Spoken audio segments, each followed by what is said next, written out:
Hello and welcome to Business 360. I'm Archana Solanki. Here are the headlines we're tracking this evening. Market remains weak amid broad-based decline. Nifty and Sensex end 0.25% lower. Nifty fails to hold on to 25,500. Broader markets underperformed the blue chips. Finance Minister Nirmala Sitharaman confirms exclusively to CNBC TV18 that work is already underway on PSB Consolidation and discussions are on with RBI and the banks. Also clarifies that government is not here to shut the door on F&O but remove the roadblock. Says it is the investor's responsibility to understand risks. United States Supreme Court expresses skepticism on the legality of Trump's tariffs. Observed that imposition of taxes on Americans has always been a core part of the U.S. Congress observes that no other president except Donald Trump has made use of these emergency powers to impose tariffs since it became a law in 1977. M&M sells its 3.5% stake in RBLBank for 678 crore rupees, books a 63% gain on its investment. M&M's exit comes weeks before Middle East banking giant Emirates NBD's open offer to acquire a majority stake in RBLBank. BirlaOpus CEO Hargave resigns 18 months after Grasim Industries launched its paints division, will join Britannia as its new CEO from December 15th. Hargave's exit sparks a relief rally among other paint stocks. Grasim Industries slumped 6% today. मेरे पापा को पास जो घर था वो भी हमें cell करना पड़ा for our education. Still I couldn't make into these coachings. Physicswallah's 3,480 crore rupee IPO opens for subscription on November 11th, sets a price band in the range of 103 to 109 rupees a share. Co-founder Alak Pandey tells CNBC TV18 they plan to expand to 500 offline centers in 3 years, says their pricing reflects a vision for free and affordable education. India's startup IPO wave opens floodgates for private equity exits. Over 13,000 crore rupees already unlocked, marks strongest year yet for investor liquidity. 121 constituencies in Bihar go to polls in the first phase amid tight security. Over 1,300 candidates in the fray. Voter turnout stands at over 53% till 3 p.m. Chief Minister Nitish Kumar, RJD Supremo Lalu Prasad and opposition CM candidate Tejasvi Yadav cast their vote in Patna. Donald Trump, since I know you're watching, I have 4 words for you. Turn the volume up. Shot in the arm for Democrats and a reality check for Trump and Republicans ahead of next year's congressional elections. Democrats sweep first major elections of Trump's second term. Zohran Mamdani makes history as New York's first Muslim and South Asian mayor. And the Philippines declares a state of emergency after Typhoon Kalmaegi leaves over 100 confirmed dead and nearly 130 people missing. This is the nation's deadliest natural disaster of the year. All right, let's start with the day's market action. The Lal Street remained weak amid a broad-based decline. Nifty and Sensex fell 0.25% each. Nifty failed to hold on to the 25,500 mark. Prashant Nair is here with the day's trading action. Prashant, markets failing to hold any sort of recovery. Well, it was not as if global markets were bad or anything, but the point is today was a pretty poor session all told. On the Nifty, it's just about a 100-odd point cut. But the small cap index and the broader market, I think, is where you essentially had a pretty sharp sell-off. Mid and small caps, right? I mean, market breadth was in 3:1 in favor of what was down. So the Nifty comes up on your screen, the Nifty Bank, mid and small cap indices up on your screens as well. Straight away, just start with just to look at sectoral and sectoral stuff in terms of where there was maximum pressure. So consumers as a pack, the index was down 2%, defense was down 2%, the metals index unwound some of the gains, recent gains, 2% loss there. And you also had the PSC index, the Public Sector Enterprises Index, which was down about 1.5% today. Coming to the large cap space and, looking at where there was maximum pain, Grasim, 6% on the back of earnings. Hindalco was down 5.5%. There was Adani Enterprises down about 4.5%. And so these are basically the top 3 losers in trade. Asian Paints was by far the biggest gainer with a near 5% pop. The next big one is Reliance which kind of stabilized things and prevented a bigger fall in the Nifty because it was up about 1.5%. The third and the only name, the third name, which was up over 1%, Mahindra and Mahindra, which did quite well. Right. Thank you, Prashant, for that. Moving on, Finance Minister Nirmala Sitharaman has exclusively confirmed to CNBC TV18 that work has commenced on PSU Bank consolidation and talks are on with RBI. In response to a question by Shireen Bhan at the SBI conclave, the Finance Minister also clarified that the government is not here to shut the door on F&O, but to remove the roadblocks. She added that it's the investor's responsibility to understand risks. I know that you've previously said that India needs not just world-class banks, it also needs world-sized banks. So, ma'am, is the government actively looking at further consolidation in the Indian banking sector? And is the government also actively looking at enhancing the FDI limit as far as public sector banks are concerned to 49%? Thank you very much. No, I repeat that line. India needs a lot of big banks, world-class banks. And for that, of course, we will have to sit and talk with the Reserve Bank and also with the banks themselves to see how they want to take it forward.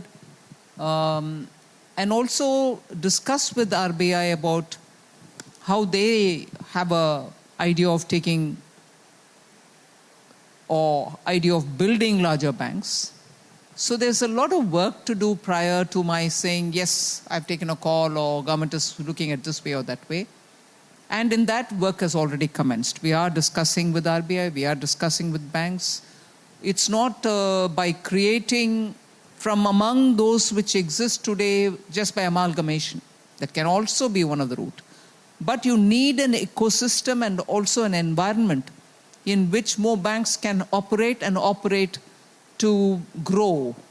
So that environment is actually well established in India, but I need it to be a bit more dynamic.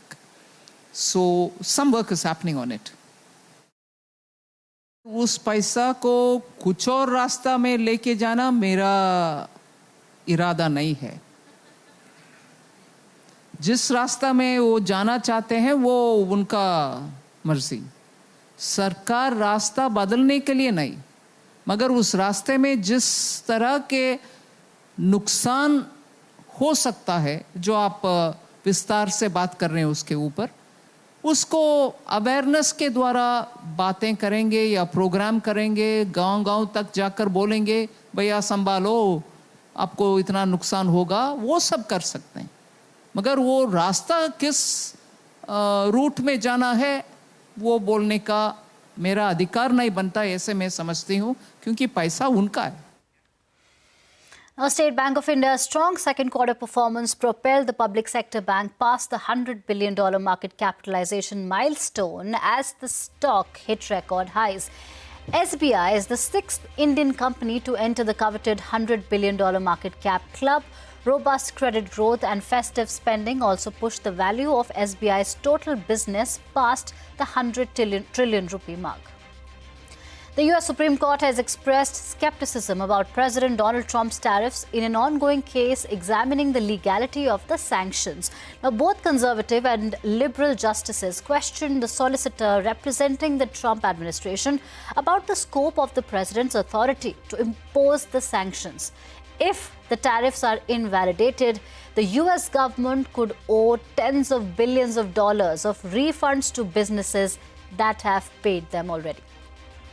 Now, Mahindra And Mahindra has sold its entire stake in RBLBank via a block deal. In an exchange filing, the company said that it offloaded stake worth 678 crore rupees, representing around 62.5% gain on its investments. Britannia has appointed Rakshit Hargave as its next CEO. Hargave will take over from the 15th of December. He resigned from his position as CEO of BirlaOpus yesterday. He will succeed Rajneet Kohli, who quit Britannia in May. Meanwhile, Grasim has said that the day-to-day operations of BirlaOpus will now be overseen by Aditya Birla Group veteran Himanshu Kapania. EdTech services company Physicswallah has set its price band for its upcoming 3,400 crore rupees IPO. The band has been set between 103 to 109 rupees a share. The public issue will open for subscription from the 11th of November. Speaking with CNBC TV18, company CEO Alak Pandey recounted his journey as an entrepreneur from starting a YouTube channel to prepping for a Dalal Street debut. अब मैंने start किया था अपने home town Prayagraj से। Y I did it, मैं जब class 12 में था तो मेरे को भी बड़ा मन था कि मैं आईटी का एग्ज़ाम लिखूं और उसके लिए कोचिंग जाऊं, पर वहाँ की जो फीस होती थी 1.5 लाख रुपए 2 लाख रुपए, वो मैं अफोर्ड नहीं कर सकता था। मेरे पापा को पास जो घर था वो भी हमें सेल करना पड़ा फॉर आवर एजुकेशन, इसलिए I couldn't make into these coachings. तो मेरे अंदर हमेशा रह गया था कि मेरे साथ फेयर नहीं हुआ है, मेरी गलती नहीं है कि मेरे पास पैसा नहीं है, मुझे फेयर अपॉर्चुनिटी नहीं मिली है एग्ज़ाम लिखने की, और वो हमेशा अंदर रह गया था सिंस क्लास 12। जब यूट्यूब पे आया पढ़ाने तब मुझे मेरे जैसे बहुत से बच्चे इंडिया में दिखे जो टैलेंटेड हैं, बट उनको फेयर अपॉर्चुनिटी मिल नहीं रही है because they can not afford 2 lakh की कोचिंग, 1.5 लाख की कोचिंग। तो मुझे ऐसा लगा यार मुझे फ्री में पूरे इंडिया को पढ़ाना चाहिए। You know, when you started, Byju's was the poster child of EdTech. It was already a well-established company. Its peak valuation, I think, was more than $20 billion. It raised top dollar from the top funds. I mean, what were your learnings from the way Byju conducted its business and then the eventual downfall? What these players were targeting, I don't want to take any name, he is a fantastic teacher first of all, but what these players were targeting is top 3% of India जो इतनी fees दे सकता है, 80,000 रुपए, 60,000 रुपए, और इस 80,000 रुपए के कोर्स को बेचने के लिए आपको 40,000 रुपए की मार्केटिंग कॉस्ट लगेगी हमेशा, क्योंकि it's a high ARPU course. किसी के पास कोई सोशल मीडिया नहीं था, कोई फ्री नहीं पढ़ा रहा था। हम उनसे बहुत डिफरेंट है, हमारा कोर्स उनसे 1/20th कॉस्ट पे बैठा हुआ है। हमारे पास नीचे वाली 97% वाली जनता है, जो कि बहुत बड़ा टाइम है अगर इन्वेस्टर अपॉर्चुनिटी से आप देखो, और मेरी नज़र से देखो तो बहुत बड़ी जिम्मेदारी है कि आपको एक बच्चे को वहाँ पढ़ाना है। So we are very different from these player. Physicswallah is the first company in the consumer internet reached $300 million of revenue in just 5 years. Like, you pick any consumer internet company, average time they took to reach $300 million of revenue is 5 years. India's startup IPO wave has opened the floodgates for private equity exits, with over 13,000 crore rupees already unlocked. This marks the strongest year yet for investor liquidity. Rachna Dhanrajani joins us now with more details. Rachna, is it the year of redemption for those early investors? That is correct, Archana. India's startup IPO season in 2025 has reached a defining phase marked by large private equity exits and a surge in investor appetite for new age businesses. The cycle began with Ather Energy, where early backers such as Tiger Global, GIC and NIIF booked partial exits with returns ranging from 1.6 to 8 times their original investments. Urban Company's 1,471 crore rupee IPO was entirely secondary, giving investors like Y Capital, Tiger Global and Steadview exits of up to 29 times their entry price, while Accel and Elevation Capital earned around 29 and 19 times respectively. Bluestone Jewelry followed with strong market participation as Iron Pillar, Peak 15 and Accel trimmed stakes in its 1,236 crore rupee IPO issue, where Accel realized a 9x return. Now the next phase centers around Lenskart, Pine Labs, Grow and Shadowfax, which together account for more than 13,000 crore rupees in planned offer for sale value. Lenskart leads with 7,278 crore rupee IPO featuring 5,318 crore rupees in secondary sales by SoftBank, TPG and Premji Invest. Pine Labs follows with 3,900 crore with exits by Sequoia, Temasek and Actis. Grow's 6,632 crore IPO includes a modest OFS of 574 crore rupees but sees participation from Tiger Global, Peak 15 and Ribbit Capital, while Shadowfax will raise about 1,000 crore rupees entirely through secondary sales by Eight Road Ventures, NGP Capital and Flipkart Internet. Now, adding to this momentum, Physicswallah has filed 3,480 crore rupee IPO, which includes 380 crore rupees in offer for sale. Founders and early investors such as Westbridge, GSV Ventures, Lightspeed Venture Partners and Hornbill Capital are expected to partially exit, marking one of the year's most significant edtech listings, with confirmed secondary proceeds already crossing 13,000 crore rupees and more offerings in the pipeline. 2025 is shaping up to be India's strongest year for private equity and venture capital exits through IPOs. For investors, it's a long-awaited liquidity window after years of patient capital. And for startups, it's a sign of a true market maturity as public investors reward scale, profitability and governance in real time. All right, thank you, Rashna, for that. Let's talk about earnings now. Payment aggregator Paytm reported a sharp drop in net profit, coming in at 21 crore rupees versus 928 crore rupees from a year ago. The company's revenue rose over 24%, and this was driven by sustained growth in financial services and merchant payments. Margins expanded to 6.8%, nearly doubling from 3.8% in Q1. Now, shares of Ola Electric came under pressure after it slashed revenue guidance for this fiscal to up to 3,200 crore rupees from 4,700 crore rupees earlier. Now, this after the electric two-wheeler makers' revenue in the second quarter declined over 40%.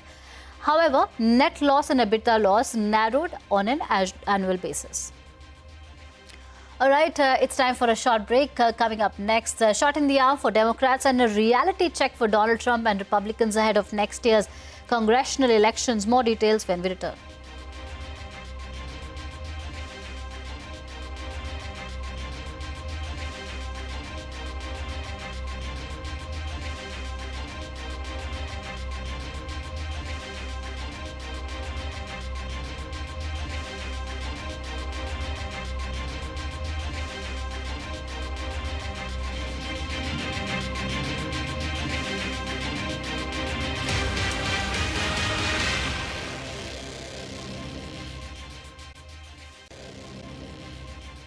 Welcome back. The big national story. 121 of the 243 constituencies in Bihar went to the polls today. Several top leaders, including opposition CM candidate Tejasvi Yadav, Deputy Chief Minister Samrat Chaudhary and Vijay Kumar Sinha, are contesting in phase 1. In international news, Israeli forces continue to pound Gaza despite the ceasefire. At least 2 Palestinians were killed in the central part of the enclave. Hamas has released 20 Israeli captives and handed over the remains of 22 of the 28 killed in Gaza since the temporary ceasefire came into effect on the 10th of October. On to the United States, where Democrats swept the first major elections during President Trump's second term in a night of historic firsts. The winners included Zohran Mamdani, who made history by becoming New York City's first South Asian and Muslim mayor. The city's youngest mayor since 1892 secured 50% of the vote. However, it was the women of the Democratic Party who stole the night. Virginia elected Abigail Spanberger as its first female governor. Similarly, Mary Sheffield became Detroit's first mayor, securing 77% of the vote. Democratic candidate Ghazala Hashmi also created history by becoming the first Indian American and first Muslim to win statewide office in Virginia. In a social media post, US President Trump said that unnamed pollsters, because of the ongoing federal government shutdown and the fact that he was not on the ballots. So that is the big update coming in from the US. The US government, however, the shutdown is now the longest in its history. It's entered its 37th day today, beating the previous record of 35 days that was set during President Donald Trump's first term. The US Senate has rejected the funding package 14 times so far. The lack of an agreement between Republicans and Democrats has disrupted the lives of millions of Americans, with federal program cuts, flight delays, and federal workers nationwide left without paychecks. The U.S. Transport Secretary has said he will reduce flight capacity by 10% at 40 major airports from Friday due to the government shutdown, as per a Bloomberg report. Analysts estimate that the shutdown is costing the economy $15 billion a week.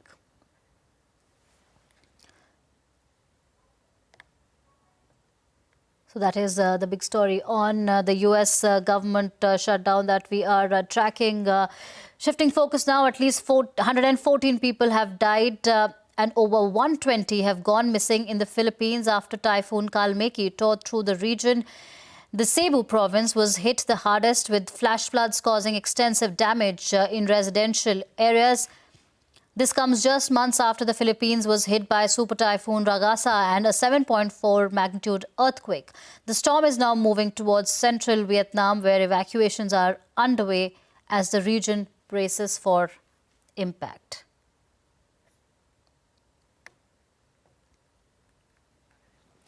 Philanthropic donations in India in FY 2025 crossed 10,300 crores. That's 85% more in the last 3 years. According to the Edelgive Hurun India philanthropy list, Traditional donors like the Shiv Nadar and family and Mukesh Ambani and family top the list. Education remains the most preferred cause for philanthropy with 40% of donations. This as most top donors to education also have educational institutes associated with their name. Speaking with CNBC TV18, Shraddha Tiwari, Edelgave Foundation CEO Nagma Mullah said that there is a shift from corporate CSR funding to a foundation-based model. A little less than 800,000 millionaires, and we are a 1.4 billion country. So we're talking about that kind of income and wealth gap. Like I said, there is a realization that influence and wealth can do a lot more. So I feel consolidation has come from there, and role modeling has started to come from there. That I feel is at the center of a lot of those actions that we see. There is a need to deep dive. You will see that focus on education and healthcare does stay, but there are three new sectors that seem to be competing now to be in the top 5, which is the rural transformation, arts and culture, environment and sustainability. These were not topics people spoke about 5 years ago. And with that, it's a wrap on this edition of Business 360. More news and updates continue right here on CNBC TV18. Thank you for watching.